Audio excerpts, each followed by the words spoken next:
Well, hello. Hi, everybody. Happy Tuesday.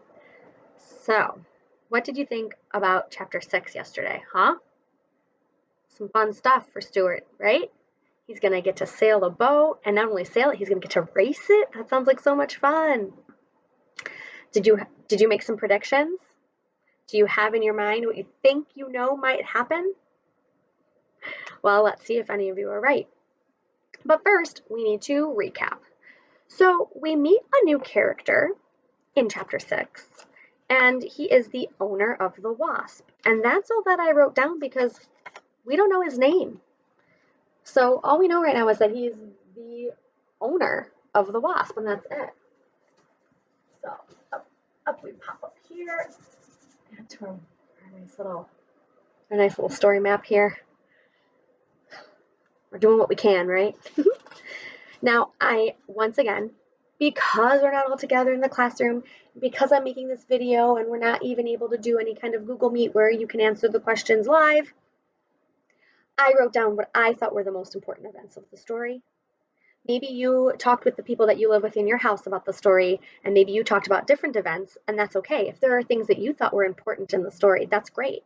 I just wrote down what I thought was important, what stuck out in my mind. So I wrote down that Stuart rides a bus to Central Park. If you remember from Friday, that's one of the first things he does in chapter 6. He gets on the bus with his little tinfoil dimes that his dad made for him. I also wrote down that Stuart gets to ride the Wasp because the owner agreed that he could steer the ship. And then I also wrote down Stuart almost crashes. Do you remember the very end of the chapter? He's so happy to be on the ship that he almost crashes into another ship. Silly Stuart. So those are the events from chapter 6. And I'm going to try to tape this on without knocking it over. Here, let's kind of...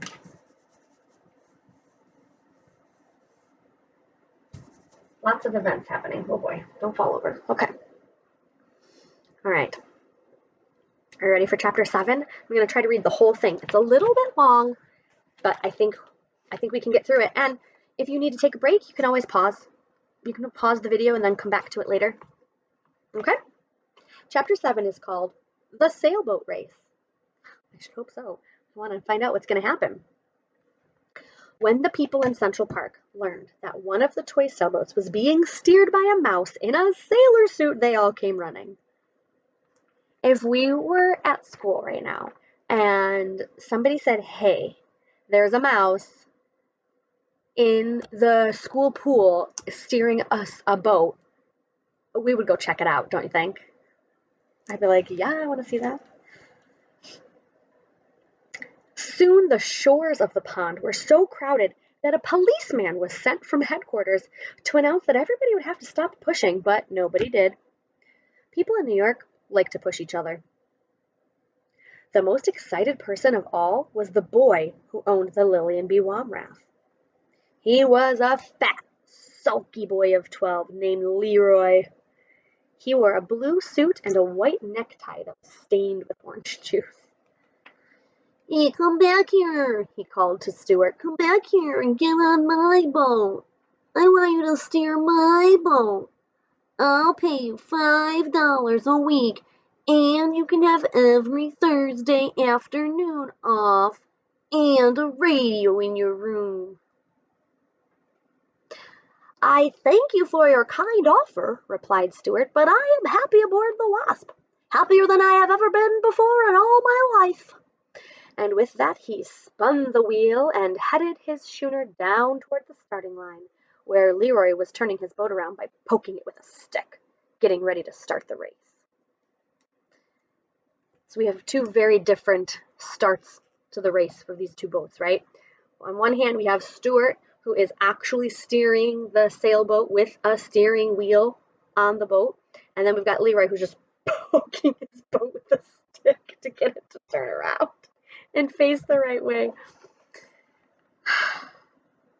I don't know. So far, I'm thinking the odds are in Stuart's favor to win this race, right? I'll be the referee, said a man in a bright green suit. Is the Wasp ready? Ready, sir, shouted Stuart. Is the Lillian B. Womrath ready? Asked the referee. Sure, I'm ready, said Leroy. To the north end of the pond and back again, shouted the referee. On your mark, get set, go. And away went the two boats for the north end of the pond, while the seagulls wheeled and cried overhead, and taxicabs tooted and honked from 72nd Street, and the west wind, which had come halfway across America to get to Central Park, sang and whistled, blowing spray across the decks, stinging Stuart's cheeks with tiny fragments of flying peanut shells tossed up from the foamy deep. Okay, so people in Central Park eat a lot of peanuts and probably just toss the shells into the pond, and because of the wind, it's just like these little specks of peanut shells are hitting Stuart in the face. This is a life for me, Stuart said to himself. What a ship! What a day! What a race! Before the two boats had gone many feet, however, an accident happened on shore.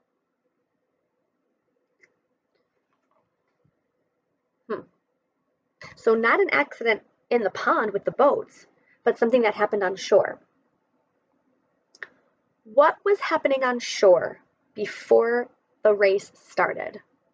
Do you remember? Were there a lot of people on shore? Yes or no? Yeah, there were.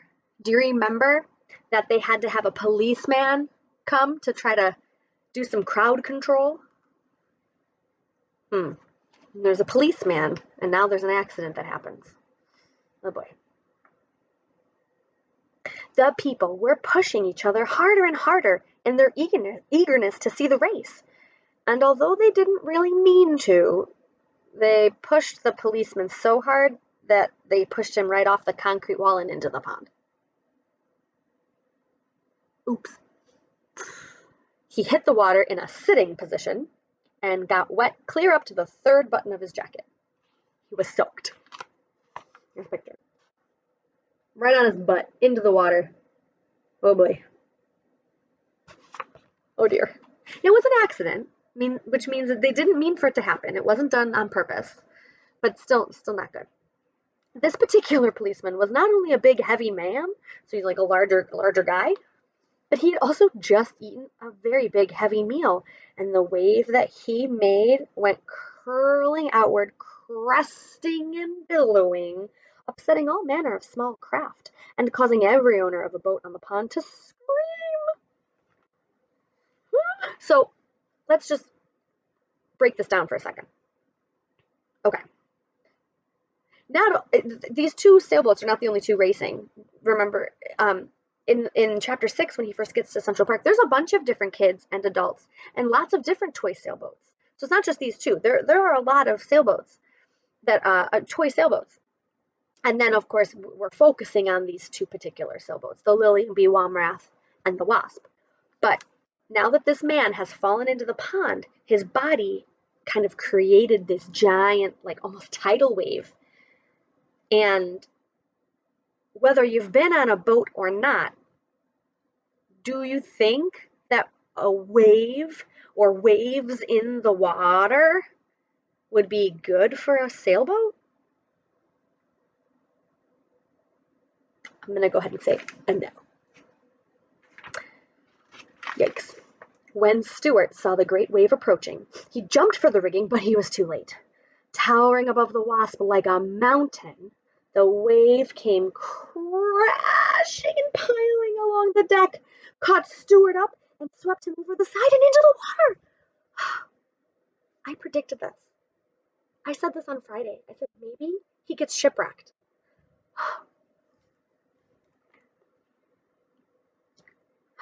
So Stuart got swept over the side and into the water, where everybody supposed he would drown. Stuart had no intention of drowning. He kicked hard with his feet and thrashed hard with his tail, and in a minute or two he climbed back aboard the schooner, cold and wet, but quite unharmed. Okay, he's back on the boat. Things are okay. As he took his place at the helm, he could hear people cheering for him and calling, "Atta mouse, attaboy, Stuart!" He looked over and saw that the wave had capsized the Lily and B. Womrath. So that means that the boat fell all the way over. But she had righted herself and was sailing on her course close by. And she stayed close alongside till both boats reached the north end of the pond. Here, Stuart put the Wasp about, and Leroy turned the Lillian around with his stick. I remember he's just like poking it, his stick. And the two boats went for the finish line. This race isn't over yet, thought Stuart. The first warning he had that there was trouble ahead came when he glanced into the Wasp's cabin, which is like a covered part of the boat. It's kind of like underneath. He observed that the barometer had fallen sharply. That can only mean one thing at sea: dirty weather. Suddenly a dark cloud swept across the sun, blotting it out and leaving the earth in shadow. Great. So first we've got tidal waves. Now we've got bad weather coming. Oh boy. Stuart shivered in his wet clothes. He turned up his sailor shirt closer around his neck, and when he spied the Wasp's owner among the crowd on shore, he waved his hat and called out, "Dirty weather ahead, sir! Wind backing into the southwest, seas confused, glass falling." "Never mind the weather," cried the owner. "Watch out for flotsam dead ahead." Stuart peered ahead into the gathering storm, but saw nothing except gray waves with white crests. The world seemed cold and ominous, which means not good, very dark, very gloomy. Stuart glanced behind him. There came the sloop, boiling along fast, rolling up a bow wave and gaining steadily. So, the Lillian B. Womrath is catching up to him. Oy, oy, oy, oy, oy. "Look out, Stuart! Look out where you're going!" Stuart strained his eyes, and suddenly, dead ahead, right in the path of the Wasp, he saw an enormous paper bag looming on the surface of the pond. That's what the owner meant when he said, "Watch out for the flotsam dead ahead." He meant there is a giant paper bag in your way. Be careful. The bag was empty and riding high, its opening end gaping wide like the mouth of a cave. Stuart spun the wheel over, but it was too late. The Wasp drove her bow straight into the bag, and with a fearful whoosh, the schooner slowed down and came up into the wind with all sails flapping. Just at this moment, Stuart heard a splintering crash and saw the bow of the Lillian plow through his rigging, and felt the whole ship tremble from stem to stern with the force of the collision. "A collision!" shouted the crowd on shore. Okay. It's hard to picture this. If you've watched the movie, though, I think this is in the movie. So we've got these two sailboats, and they have just totally crashed into each other. So like the sails have been ripped. They're like intertwined now in this paper bag. This is a big jumbled mess. It's not good. In a jiffy, the two boats were in a terrible tangle. Little boys on shore screamed and danced up and down. Meanwhile, the paper bag sprung a leak and began to fill. So the way the paper bag is kind of floating, now it's filling up with water. The Wasp couldn't move because of the bag. The Lillian B. Womrath couldn't move because her nose was stuck in the Wasp's rigging. Waving his arms, Stuart ran forward and fired off the gun at the front of the ship. Then he heard, above the other voices on shore, the voice of the owner of the Wasp yelling directions and telling him what to do. So he's like trying to find a way to call for help, right? And say like, I'm kind of in this paper bag and I need some help. "Stuart, down jib, down staysail." Okay, so Stuart jumped around, and the jib and the forestay sail came rippling down. "Cut away all the paper bags!" roared the owner. Stuart whipped out his pocket knife and slashed away bravely at the soggy bag until he had the deck cleared. Okay, so this picture is kind of hard to see, but he is ripping shreds of the soggy paper bag off of his ship.